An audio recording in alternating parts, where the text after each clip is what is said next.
It starts with a swipe of a card, a small beep at the grocery checkout, and for a moment, it feels like survival itself is digital. For millions of Americans, that little card, the Supplemental Nutrition Assistance Program, or SNAP, represents the thin line between eating tonight and going hungry. But behind that beep, that faint electronic hum, lies a system riddled with contradictions, human drama, and bureaucratic inertia, all playing out in the shadow of one of the wealthiest nations on Earth. SNAP was supposed to be simple, a government program to help struggling families afford food. But the simplicity ends there. It's like my lifeline, honestly, because I want to make sure that I'm feeding my child the appropriate foods as well as myself. In practice, it is a sprawling network of rules, restrictions, and gaps that often leave those. It is meant to help navigating a labyrinth of paperwork, waiting periods, and opaque regulations. And as with many systems designed in Washington, D.C., the reality on the ground is far more complex and human than the politicians admit. Okay, I'm the boss, the accountant, the assistant, and probably tech support too. And I haven't slept since Tuesday. Where's the invoice? Where's the task list? Where's my team? Oh, right, it's just me. This is fine. Everything is fine. I'm just dying inside. Then I got Ancoia CRM. Tasks, done. Payroll, done. Clients, happy. Me, alive. Now I run my whole company like a pro. And I only cry once a week. Progress. Take Elena, a single mother living on the edge of a bustling city. She sits at her kitchen table with a calculator, her SNAP card, and a grocery list that reads like a cryptic puzzle. Every item has a price. Every meal is a calculation. How much can she afford this week? Which items qualify, which don't? It's a daily negotiation with scarcity itself. Sometimes I feel like the system expects me to fail, Elena confesses. They tell you they're helping, but it often feels like they're testing you instead. Now to another impact of the government shutdown, the planned freezing of payments to the Supplemental Nutrition Assistance Program, better known as SNAP. The program assists some 42 million people, 1 in every 8 Americans. Elena's struggle is not unique. In 2024, more than 42 million Americans, roughly 1 in 8 people, rely on SNAP. That includes children, seniors, and working adults who simply can't make ends meet.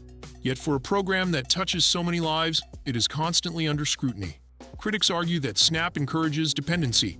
Defenders counter that it is a lifeline in a nation where wages have stagnated, housing costs have skyrocketed, and inequality has reached near historic levels. Behind the scenes, the politics of SNAP are fierce. Every year, Congress debates its funding, often reducing benefits under the guise of efficiency or reform. Yet even as budgets tighten, demand rises.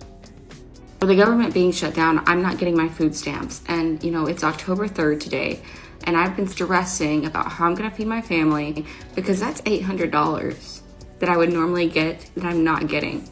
What am I supposed to do? And it's just infuriating because I know, Congress is getting their paychecks, and it's their fault that the government is shut down right now because they don't know how to do their job. They've caused all this inflation. They've made it impossible to make a living. And then they go and they shut down the fucking government. They just take these days off. There's a bunch of government employees that aren't Congress that are having to work for free right now. I mean, how are they feeding their families? I'm normally in bed by like 9 o'clock at night. It's almost midnight here and I'm still up stressing. They at least need to send me my money. A growing number of Americans live paycheck to paycheck, and any disruption in SNAP benefits can quickly tip families into crisis. For those like Elena, a single miscalculation or missed form can mean the difference between a full fridge and empty shelves. The administration of SNAP is equally complicated. Each state runs its own system under federal guidelines, leading to inconsistencies that are both absurd and devastating. In one county, a family might receive benefits immediately after applying. In another, approval can take weeks or months. The application process itself is a gauntlet of forms, income verification, and interviews that can be confusing even for those with steady employment. Mistakes are frequent, and the consequences are immediate. No benefits, no food. Even the digital age has not simplified things. Online portals promise convenience but often fall short. Bugs, crashes, and confusing interfaces add another layer of stress for families already under strain. The irony is bitter. A system meant to feed people often leaves them hungrier than ever, starving for information, starving for clarity, starving for dignity. Fraud, the bogeyman of SNAP's critics, complicates the narrative. And a lot of y'all guys are coming on here talking about people are going to lose their SNAP benefits, and I'm here to say about damn time. I'm tired of y'all hoes living on the government. Y'all been living on the government your whole life. It's time for y'all to get the up and make something happen and get a job. We out here working and working our asses off all day, every motherfucking day. Why is it that we gotta work, but you at home all day, and then you could get to go buy hundreds and thousands of dollars of free groceries on our motherfucking backs? And I know y'all guys ain't gonna like what I have to say, but listen, it's the truth, okay? Like, what makes you any different than anyone else? And don't get me wrong, I'm pretty sure there's people out there that really need it, and I feel for them. But some of y'all are so capable of getting your ass up and getting a motherfucking job and going to work, but you don't do it. Y'all guys be at home, smoked out, chilling, selling your food stamps, and you know what? I'm tired of it. I'm tired of y'all. Y'all is the problem. Reports of abuse fuel media sensationalism and political posturing. But the truth is that SNAP fraud is relatively low. Less than 2% of benefits are misused. Yet the fear of fraud drives legislation and oversight that can make the lives of legitimate recipients unbearable. In a way, Americans are caught in a cruel theater. While the system safeguards against an almost non-existent threat, the real crises, hunger, poverty, inequality, persist largely unaddressed. Then there's the stigma. For many, using SNAP is shameful. Adults in need face judgmental glances in grocery stores, and social media amplifies the notion that needing help is a personal failure rather than a structural flaw in the economy. That stigma is not just social, it seeps into policy, making lawmakers hesitant to expand benefits or simplify access.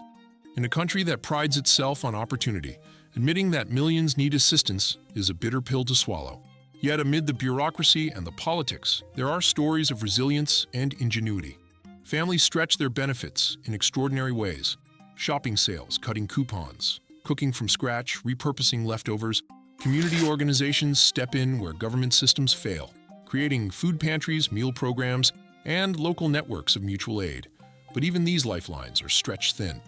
The demand is relentless, and the funding inconsistent. The COVID-19 pandemic exposed just how fragile SNAP is. Millions of Americans suddenly found themselves unemployed, dependent on a system that was never designed to handle a crisis of this magnitude. Emergency increases in benefits provided temporary relief, but as the economy recovered unevenly, many families were thrust back into uncertainty. The pandemic, in many ways, was a lens that magnified the cracks in the system. Economists point out the paradox of SNAP. It is a critical anti-poverty tool, yet it rarely addresses the root causes of poverty. Food assistance helps families survive, but it cannot fix low wages, unaffordable housing, or systemic inequality. Some propose radical reforms, universal basic income, expanded child tax credits, or even restructuring SNAP entirely, but these ideas are controversial, politically fraught, and slow-moving, in a system where the immediate need is urgent. Meanwhile, the human cost continues. Hunger leaves a mark that is both visible and invisible. Children in SNAP households often face developmental challenges. Adults experience chronic stress, and families navigate a maze of rules that can feel designed to frustrate rather than support. And yet, despite all this, SNAP remains a lifeline, flawed, imperfect, and sometimes humiliating, but undeniably vital.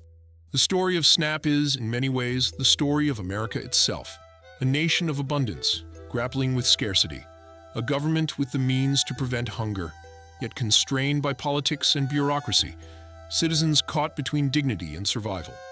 It is a system that works, but only just, and it asks its recipients to navigate its complexities with patience, resilience, and often quiet desperation. For Elena and millions like her, SNAP is more than a program. It is a daily negotiation with reality. Each beep of the card, each item scanned, each dollar spent is a testament to survival in a world that often seems indifferent to the struggles of its most vulnerable. It is a reminder that, in America, hunger is rarely about food. It is about systems, policies, and choices made far from the grocery aisles, where families fight to fill their carts. In the end, SNAP is not just about calories. It is about control, dignity, and fairness. It is a mirror reflecting both the generosity and the failings of a society that calls itself wealthy. And as long as millions rely on it to simply eat, the story of SNAP is a story of resilience, tension, and ultimately, a question that haunts every aisle of every grocery store. In a country with so much, how can hunger still exist?